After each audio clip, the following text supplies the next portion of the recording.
Hi, this is Mike, Ringmaster of the Imagination Circus, and welcome to the circus.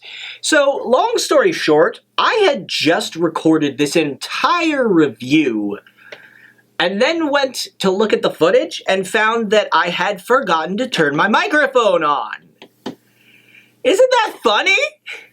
Isn't that just hilarious? I know, right? What's worse is I felt like it was so perfect. I felt like everything turned out well. Like I said everything I wanted to say and I did it well. And now I gotta do it all again. That should be easy, I guess.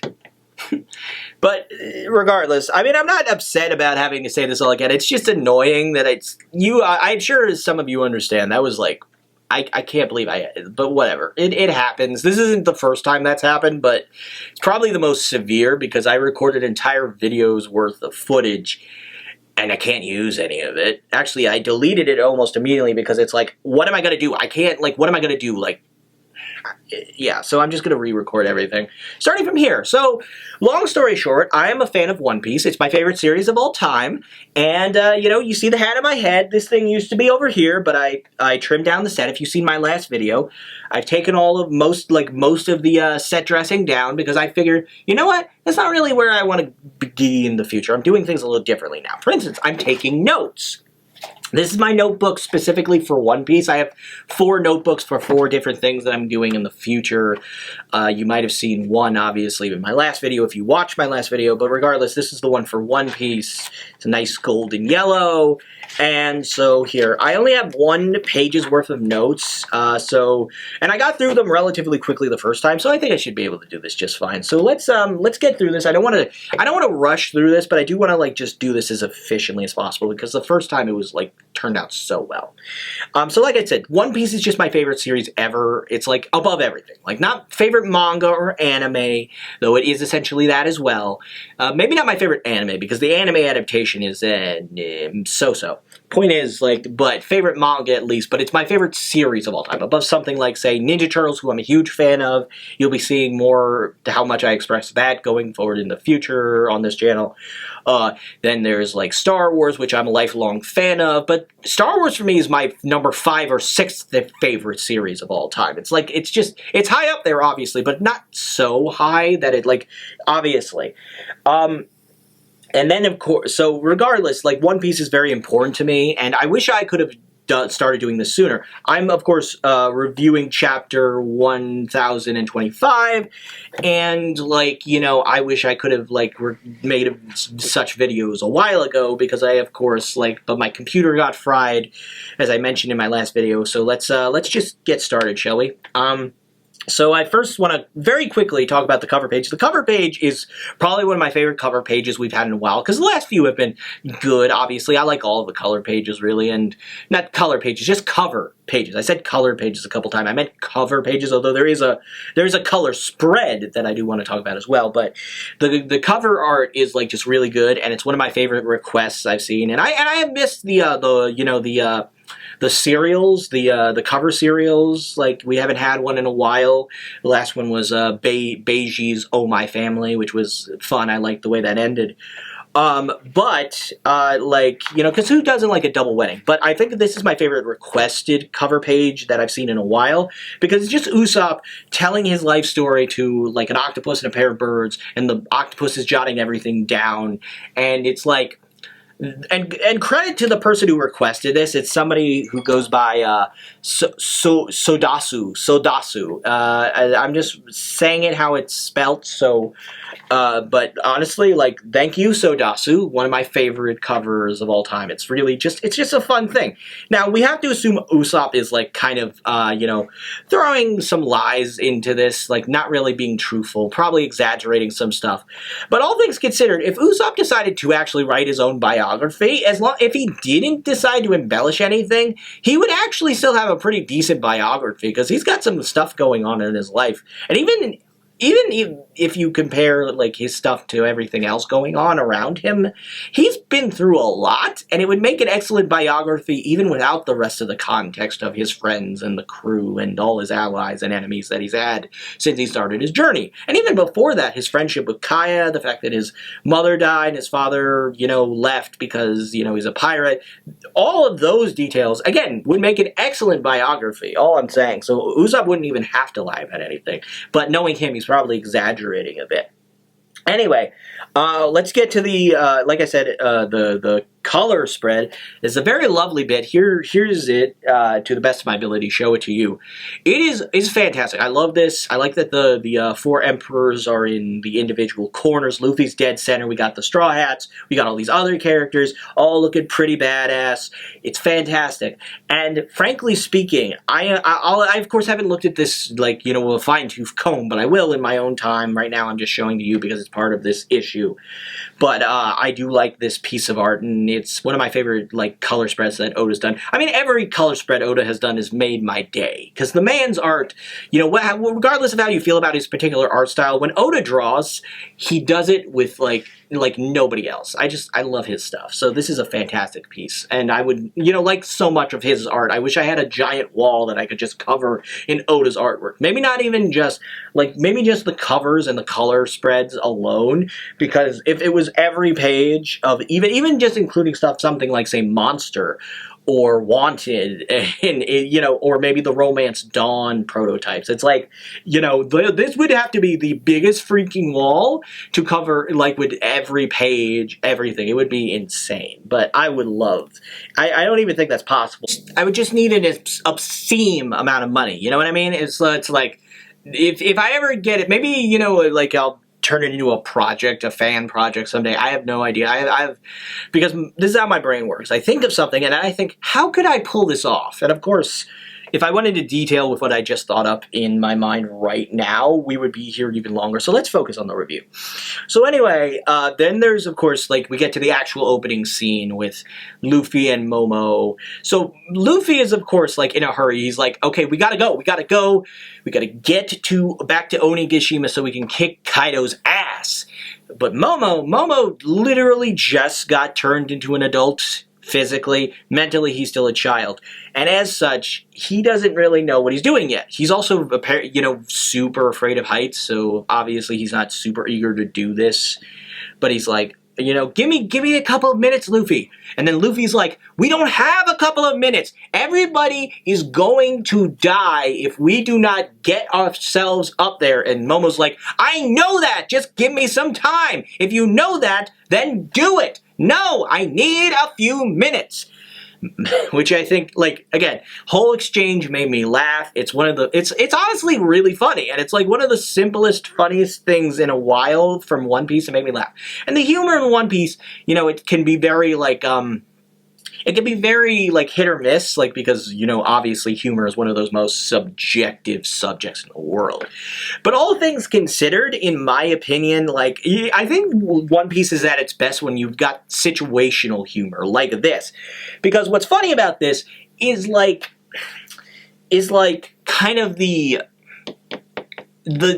don't even know. I'm terrible. Honestly, you shouldn't explain a joke because that just makes it less funny. But at the same time, I probably wouldn't be very good at explaining the joke anyway. Point is, I think it's funny, and this whole chapter, honestly, made me laugh a couple times. But regardless, one of my favorite bits, and it's a great way to open a chapter, especially after last time when we had this epic cliffhanger where we saw Momo actually became an adult. We had this epicness and a nice flashback to when Momo and Luffy first met at Punk Hazard, which was so long ago. I mean, both, in the story and the world of the story as well, it's just been a while. But in the real world, it's been even longer. And we consider where both characters have been and because even Luffy grew quite a bit since he entered the New World and since he was on Punk Hazard. And so it was a really nice callback in that last chapter. But here, we've got this nice contrast with the humor, because of course, we need these moments of levity. And it's honestly just, like I said, some of my favorite stuff.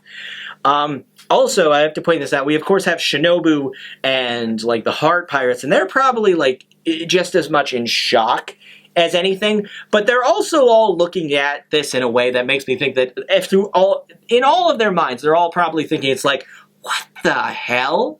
because it's like they have no idea. Like they just, everything about this situation is blowing their minds in one way or another. Moving on from that, we then of course have like Yamato fighting Kaido, you know, and honestly, all things considered, Yamato isn't doing all that badly, you know. I mean, and it makes sense. It's not like I expected Yamato to absolutely get destroyed here, but the best way I can put this is when it comes to like two characters who are blood related, usually the elder is obviously usually going to be the stronger one, and Kaido is obviously still the strongest. I'm not going to say he isn't, like he's clearly still dominating here, but he's not doing it in such a way where Yamato is like showing no ability or no strength whatsoever. And so usually you have like the elder be a lot more strong, and they maybe like really completely destroy the younger character, kind of like how Luffy got destroyed by Kaido at the end of the first act of Wano. And so it's like, it's interesting to see how strong Yamato actually is to be able to stand here and stand up to his father like this. So it's a nice bit, and I appreciate that. I also like this bit where Kaido claims that Yamato is alone, and that everybody, of course, who like showed any sort of kindness to Yamato is dead.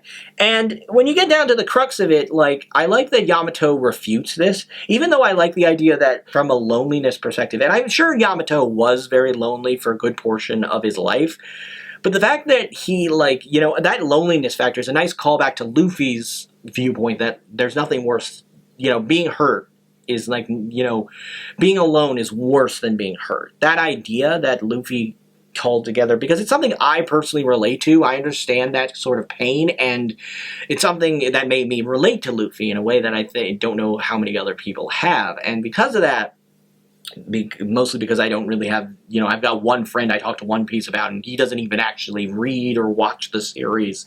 He's just sort of my soundboard whenever I feel like actually talking to somebody about this. But anyway, like, you know, so seeing that Yamato, like, maybe Yamato, it doesn't feel like he was alone, but regardless, there is the fact that so many people died who showed kindness to you see Yamato, and in reality, everything Kaido says here is wrong. It's very clearly, like, there's also the part about, like, how, you know, like, the blood has nothing to do with it, and it kind of, like, again, going back to Ace, who was one of the people who did show Yamato kindness and did die, but it's kind of like how when people thought about Ace, even if they didn't know he actually existed, or when they actually encountered him and had this hypothetical conversation, they would say that they absolutely hated Roger's child because it was Roger's child. And, like, it's kind of similar in a way, except Kaido is the one saying it and views this. And what I like about this is it kind of shows Kaido is a character, as the more we get to know him, the more I'm convinced that he's like, he's not really a villain, he's more of an antagonist. He's a very gray character. Like, it's not, and it's not even blatant, it's very subtle, that Kaido is not, like, the worst character out there. There are much more, like, truly evil villains out there.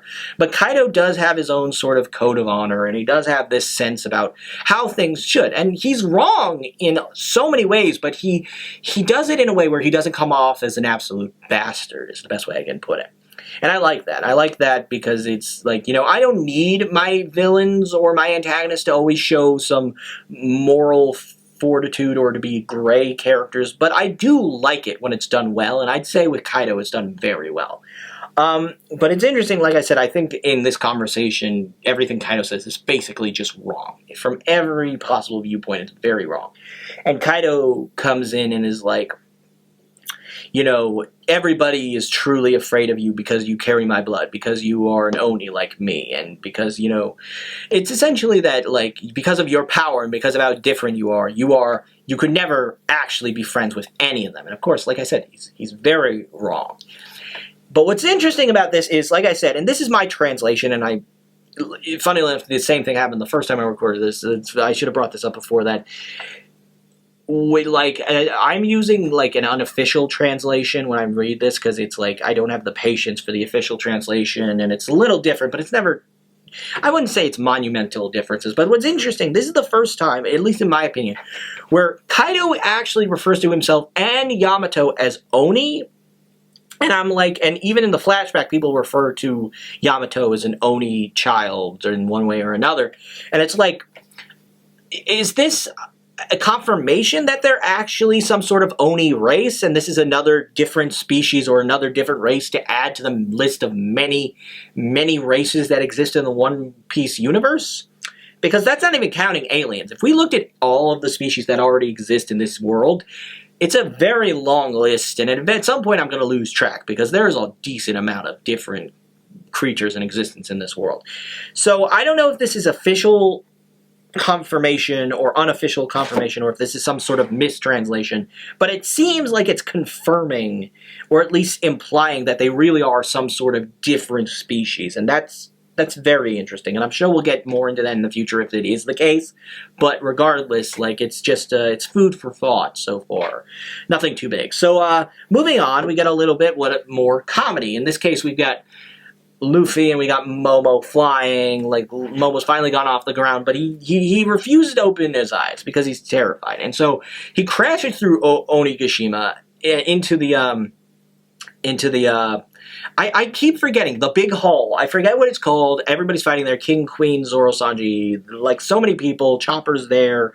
So many people are there. I should remember what it's called. I know it. Performance Hall. Performance Hall. I tell me if I'm wrong, but I believe it's the Performance Hall regardless. Everybody's there, and they see this, and they're like, what the heck is going on? Queen continues to be hilarious with his, like, outlandish face when he sees what they, like, he has no idea what's going on. And, of course, Zoro, this is something I jotted down, that Zoro is the only one who actually notices Luffy on Yamato's, like, not Yamato, on Momo's back. And it's funny to think about, too, because it's like we do get a brief scene where they crash through another section of the castle, and, you know, Straw Hat sees him. Straw Hat sees Luffy as well, but he's the only other person besides Zoro. Now, maybe if some of the other Straw Hats had noticed this happen, I might have missed something. I mean, I don't want to say I rushed through the chapter, but I did go through it rather quickly. But I don't think, like, it's just funny that those are the two people who actually noticed Luffy was riding this giant dragon. Obviously, everybody else thinks, you know, it's either Kaido, or it's like, no way, it's clearly a different dragon because it's a different color. It just doesn't look right, right? And that makes sense. And I can't wait until we get some official artwork with exactly what, like, because I obviously, like, you know, Yamato later calls Momo Peach Dragon, but I want to see, like, an official color spread of what Momo actually looks like in his full adult dragon form. I want to, like, see it. I want to, you know, I want to really look at it and see it, because, like, obviously everybody was so surprised. Like, I didn't think about it that much, but everybody was so surprised when Kaido turned out to be blue, and the fact that, you know, I expected to a certain extent that maybe like Momo as an adult dragon would be a full red dragon, but no, he's apparently still like a pink peach color.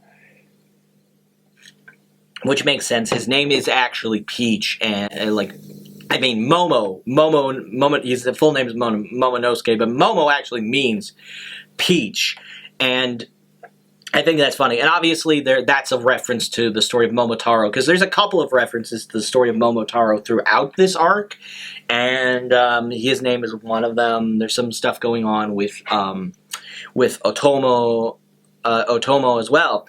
And so, regardless, we have, like, a bunch of, like, references to that particular Japanese story, and I really like that. But regardless, it's interesting to consider, like, how everybody's just... And this is another section that just made me laugh in general. And, of course, Luffy is just telling Momo to open his eyes the whole time. Like, just open your eyes, Momo. We don't have time for this. We gotta get to the roof. And Momo's like, just... No. I can't fly with my eyes open. That's crazy. That's insane. Because, you know, he's scared. He can't focus. But, like, Luffy is genuinely giving him some good advice on, like, just open your eyes and grit your teeth and open your eyes and bear it. Like, that's what he's telling him to do. He's telling him to be a man about it. Like, trying to, you know, telling him to toughen up. And it makes sense. But it's like, you know, what can he do? So it's like, and it's kind of in the sense that, like, you know, Luffy wants to help Momo as best he can. But Luffy is not, I wouldn't say Luffy would be a bad teacher, but he's probably have you ever seen Assassination Classroom? Koro Sensei was a good teacher, but he was also a brutal teacher, and Luffy I don't want to say whether Luffy would be a good or bad teacher, but he would definitely be a brutal teacher. Actually, he'd probably do something similar to what Rayleigh did. Not just because that's one of Luffy's few actual moments where he's been taught by someone how to do something, specifically to fight, and use Haki. But, like, I would say overall that when it comes down to it, I would say coming down to it, Luffy would probably, if not be a bad teacher, but he would be a brutal teacher. And that would be, honestly, I kind of want to see that happen now. I don't know. Somebody write this, do some fan fiction. Maybe I'll write this. I don't know. I've written fan fiction in the past. It's been a while since I've written anything One Piece related, but maybe I'll give it a try. Anyway, and everybody's just so confused about what's going on because there's this new dragon running around and it's like, what the heck's going on? And I love it. Like I said, this one just made me laugh, and it's been a while since a One Piece chapter made me laugh as much as this one did, so I really appreciate that. Anyway, we finally get to the roof, like or rather Luffy and Momo get to the roof, and it's like Luffy points out, like he's like, look, it's Kaido. He's right there. And obviously Momo, considering everything that happened, how everything is essentially Kaido, because Kaido is the one who actually killed Oden, and threatened Momo, and he besmirched his honor, and he made fun of him and all that stuff. So, obviously Momo's going to want to take a piece out of, he's going to want a pound of Kaido's flesh or whatever, however you say it. He's going to want to, get in on this. So he finally opens his eyes and actually looks. And it's honestly, I like that that's the thing that actually gets him to open his eyes. It's a nice touch. I really like that. That's good. That's some Oda writing right there. And so what ends up happening is, Yamato on the ground is going in for attack of his own, and he's about to swing at Kaido with this new technique. I think it had the word heaven in it. I don't know. It's like, I don't always remember. Like, these newer attack names are a little bit harder. Like, I haven't gotten them all down. There's a lot of them. Can you blame me? I mean, really. But anyway, Luffy goes into Snake Man immediately. And you know what? I like that because he has damaged Kaido a little bit, but he's obviously got to bring in his strongest form. I like to think that Snake Man is his strongest form. Maybe not in a sense of pure physical power, but in a sense of dealing damage. I think it's because he's at his fastest. He's got a decent amount of mix of speed and strength. He's got a nice, he's got his Haki in there. So he's going in. And of course he's going to lay him out. And he lays Kaido down. And there is something really satisfying about seeing Luffy actually hit Kaido the way he does. And it's obviously not the first time, but something about this one. It's like, it's been a while. These two, Luffy got knocked off Onigashima a while ago. So it's really nice to actually see this. And it's cool. And I'm happy to see it the way it is. So of course Luffy goes in. It's White Snake, something Caliver, one of his many named techniques, and he goes in and it's badass. And I really like Luffy's. I don't think I've mentioned this because, well, obviously I haven't mentioned this because I haven't really talked about One Piece in the past. But I'm gonna say that it's Luffy's Snake Man form is probably my favorite form of his. It's so badass looking, to put it simply. It's such a cool looking form, and I genuinely enjoy the look of it. And it's probably just my favorite of his looks overall. Something about it. It just really, chef's kiss. It's just cool looking as far as I'm concerned. Then he goes in hard, and, he hits him. And, of course, obviously, Yamato's so super happy to see Luffy's back. And, Luffy's like, hey, you held off Kaido for us. Thanks. Because, of course, Luffy's going to appreciate that. That's nice. He gets it. This is a serious situation. And, Yamato was there holding him off. I also Luffy and I took a note of this, too. Luffy calls Yamato Yamabro, at least in the translation I have. I don't know if that'll be the same in the official translation, but my God, this is the best Luffy nickname for anybody, hands down. You can fight me on this. You can disagree with me, but Yamabro, best nickname. I'm officially canonizing. This is the best. I don't care. It's hilarious. It's kind of funny. It's clever. It's just it's clear. Luffy, I just love that. That's a great nickname. Dope. I just love it. It's the stupidest thing in the world, but I just enjoy it. I can't help myself. And it's when you think about it, it's interesting because it means Luffy probably hasn't accepted the idea of, obviously he didn't, I don't think he really said anything or if he outright refused, but he basically, I don't think, has accepted the idea of Yamato becoming a part of his crew, because if he did, he would remember Yamato's name. Because when it comes to Luffy's crew, they're like some of the few people he bothers to remember the actual names of, because he respects them and he likes them and he cares about them.